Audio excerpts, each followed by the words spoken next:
মই এতিয়া উপস্থিত হৈছোহি আপোনাৰ ধলাইবিল ৰেলৱে ষ্টেচনত আৰু মোৰ এইকেইটি দেখাব প্ৰতিকি দেখাব আমাৰ মোৰ কেমেৰামেন সতীৰ্থ কেমেৰামেন খাদাম হুছেইনে।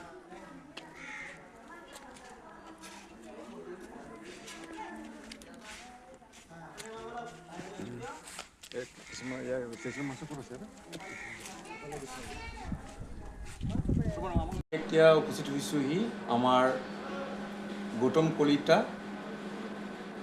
ধলাইবিল ৰেলৱে ষ্টেচনৰ মাষ্টৰৰ ওচৰত আৰু তেওঁৰ লগত কিছু কথা পাতিম।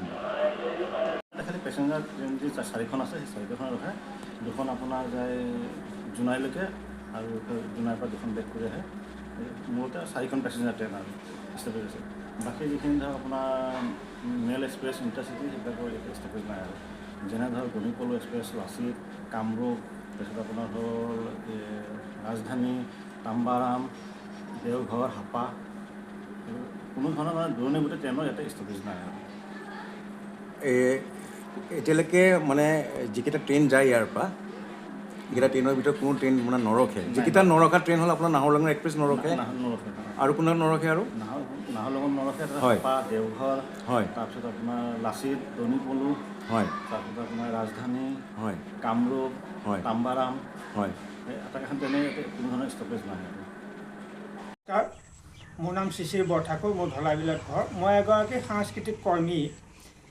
মই আচলতে আজি এটা বিষয় আপোনালোকৰ আগত দাঙি ধৰিব বিচাৰিছোঁ যে আমাৰ ধলাইবিল ৰেলৱে ষ্টেচন যিটো ৰেলৱে ষ্টেচনৰ জৰিয়তেদি অঞ্চলটোৰ জনসাধাৰণ ৰেল সেৱাৰ ক্ষেত্ৰত যিমান উপকৃত হ'ব লাগিছিল সিমান উপকৃত হ'ব পৰা নাই। কিয়নো অঞ্চলটোত ৰাইজে এই ৰেল ষ্টেচনৰ জৰিয়তেদি আচলতে দূৰ দূৰণিলৈ যাব বিচাৰে, কিন্তু বহুকেইখন গুৰুত্বপূৰ্ণ ৰেল এই ষ্টেচনত নৰখাৰ ফলত আমাৰ এই জনসাধাৰণৰ মনৰ আশা মনতে এতিয়ালৈকে আছে। যিহেতু ইফালে পূবে বিশ্বনাথ চাৰিআলি আৰু এইফালে পশ্চিমে ৰাঙাপাৰা, এই গোটেই প্ৰায় 50 কিলোমিটাৰ দৈৰ্ঘ্যৰ এই মাজত আমাৰ ধলাইবিল ৰেল ষ্টেচন। এই গোটেইখিনি ইমান দূৰত্বৰ পিছত যিহেতু আমাৰ বহুকেইখন গুৰুত্বপূৰ্ণ ৰেল ইয়াত নৰখাৰ ফলত বিভিন্ন ছাত্ৰ ছাত্ৰী হওক কেতিয়াবা ইণ্টাৰভিউত মানে যোগদান কৰিব লগা বিভিন্নজনে সময়তকৈ আগত এদিন আগতো যাবলগীয়া হয় বা অধিক অৰ্থ বহন কৰি যাবলগীয়া নিচিনাকৈ তেওঁলোকৰ যথেষ্ট কষ্ট হয়। ফলত বিভিন্ন অসুবিধাৰ সন্মুখীন হ'ব লগা হৈছে। সেয়েহে আমি আশা ৰাখিছোঁ যে ৰেলৱে বিভাগে অঞ্চলটোৰ ৰাইজৰ উপকৃত হ'ব পৰাকৈ এই বিশেষ গুৰুত্বপূৰ্ণ ৰেল সেৱাসমূহ আমাৰ ধলাইবিল ষ্টেচনত ৰখাই অঞ্চলটোৰ জনসাধাৰণক উপকৃত কৰিব। মোৰ নাম ৰাজেন দত্ত, মই ধলাইবিলৰ এজন স্থায়ী বাসিন্দা। ধলাইবিলত যিসমূহ দূৰণিবতীয়া ৰেল পেচেঞ্জাৰ আৰু এক্সপ্ৰেছ ৰেলবিলাক নৰখাৰ বাবে ইয়াৰ হাজাৰ হাজাৰ ছাত্ৰ ছাত্ৰী ৰোগী আৰু কৃষকে যথেষ্ট সমস্যাৰ সন্মুখীন হৈছে। নিকটৱৰ্তী ষ্টেচন হিচাপে বিশ্বনাথ চাৰিআলি ৰাঙাপাৰা অৱস্থিত, যাৰ দূৰত্ব ইয়াত 25-ৰ পৰা 30 কিলোমিটাৰ। সেয়েহে মই ইয়াত ৰাইজৰ অসুবিধাৰ প্ৰতি লক্ষ্য ৰাখি ট্ৰেইনসমূহ ৰখাৰ বাবে ব্যৱস্থা কৰিবলৈ চৰকাৰ আৰু ৰেল বিভাগক অনুৰোধ জনাইছোঁ। ইয়াৰ আগতেও ৰাইজে ধৰ্ণা লগতে বিভিন্ন ধৰণৰ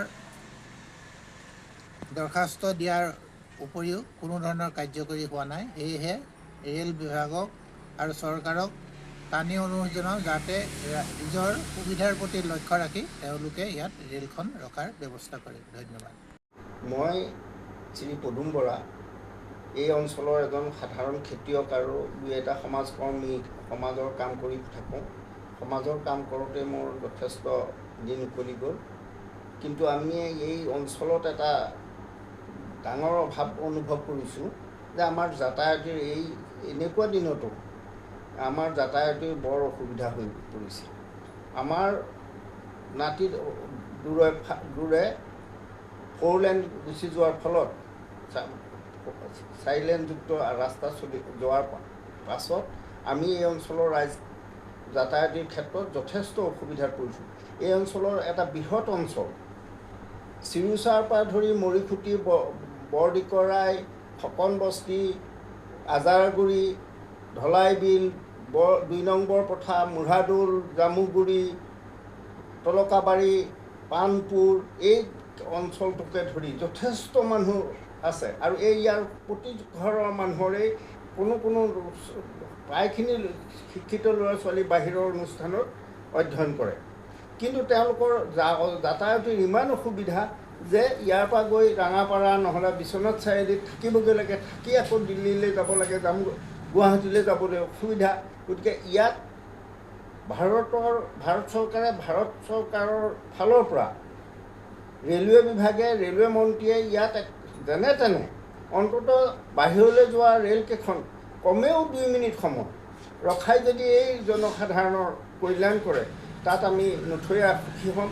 আমি অনুৰোধ জনাইছোঁ, আমি বিনম্ৰ অনুৰোধ জনাইছোঁ যে এই দুখীয়া কৃষকসকলৰ কাৰণে, কৃষিজীৱী মানুহখিনিৰ কাৰণে সহায় কৰি আৰ্থিকভাৱে সহায় হ'ব, এইটোৱে এটা ডাঙৰ সহায় হ'ব।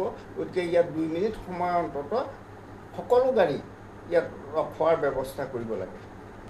ইতিমধ্যে মই এই সম্পৰ্কে যেতিয়া আমাৰ অসমৰ ৰাজেন গোহাঁই ৰাজ্যিক ৰেলৱে মন্ত্ৰী আছিল, তেতিয়া এই